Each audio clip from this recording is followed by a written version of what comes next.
Hey, Dr. J here. Um, just want to talk about a little something today, which is a little word, but it's very, very big.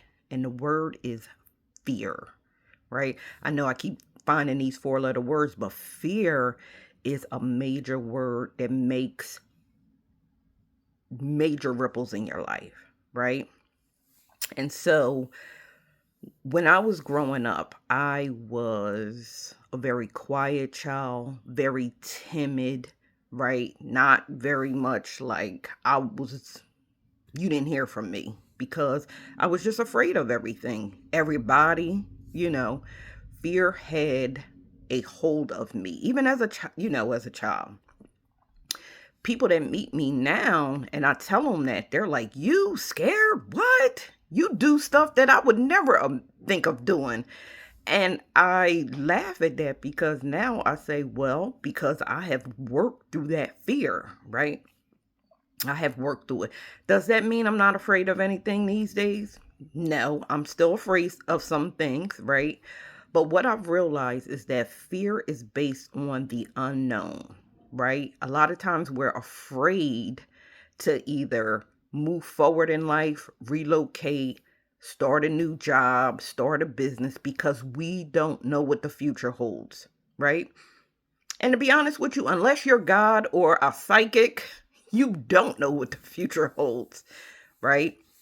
But what fear does is it paralyzes us. It will literally get a hold of us and you're trying to shake it off and you can't because it has a hold on you. It has a grip because the thought of the unknown is just dominating. It is dominating. And so what we do is we allow it to control our lives, right? We can't move forward. We're scared to do this or that. We're scared to maybe travel. We're scared to buy our first home.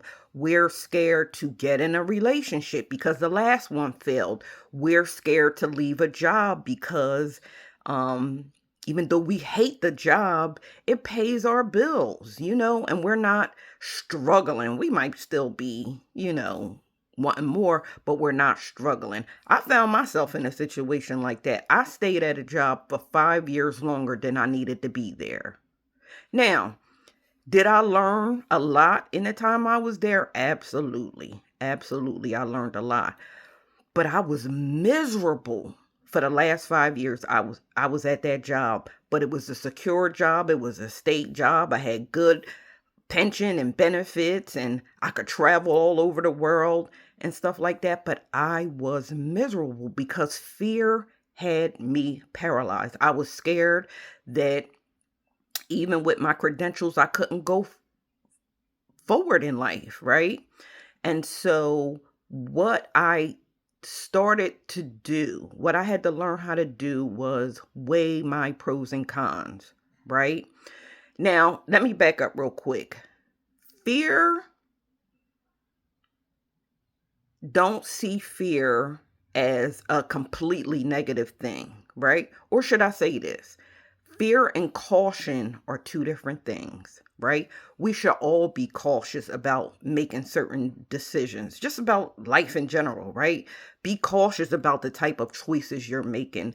Weigh your pros and cons, right? Write down. I'm big on writing stuff down on paper. Look at it. Hey, what about this? What is this? What are the pros if I did this, right? If I took that leap and moved forward, what is the pros that could potentially, because we don't know the future, but potentially, what could be the possibility of me moving forward? Right? What could be the negative of me moving forward? Because the cons play a great bit. They play a big part in this fear, right? Because we're already frozen. And so what you do is you look at your pros, you look at your cons, right? And you decide, is this a good idea to move forward? And even with the fear, you can push forward. You can push past that fear and say, I'm still going to do this. Yes, I'm scared to death. I'm scared. And I ain't even going to lie to the fact that I'm scared. But am I going to allow this small little 4-letter word to have this much power in my life? Right? You scared to let your kids do anything? You scared to do anything? And you're just sitting there. And I get it. We don't know the future, right? I'm going to keep coming back to that. We don't know the future. But at the same time, we don't have control of it either. We don't have any control of it.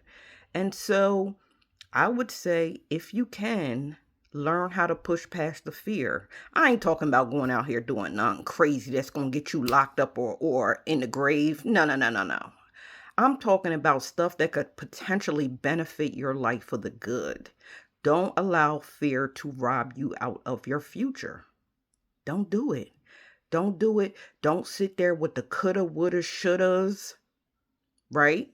Don't do it.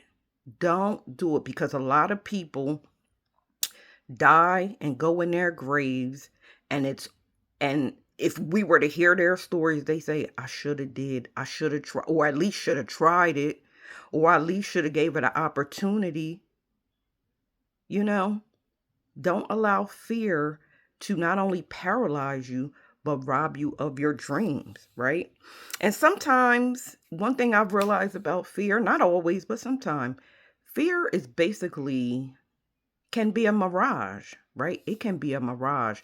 Just like as a child, fear can be that, what's the word I'm looking for? That thing on the wall that you think is a ghost or a monster. As a child, we just think, oh my God, we scared to be in our room at night because, oh, it's something scary under our bed. And it's a shadow. It's literally a shadow. It ain't nothing but your jacket hanging up on that coat hanger. It's not a monster. It's not going to kill you. It's not going to eat you alive, right? But once your brain tells you that's not going to hurt me, take a chance. Go for it. So I hope that just gave you a new perspective on what fear does and what it looks like. All right. Talk to you on the next go round.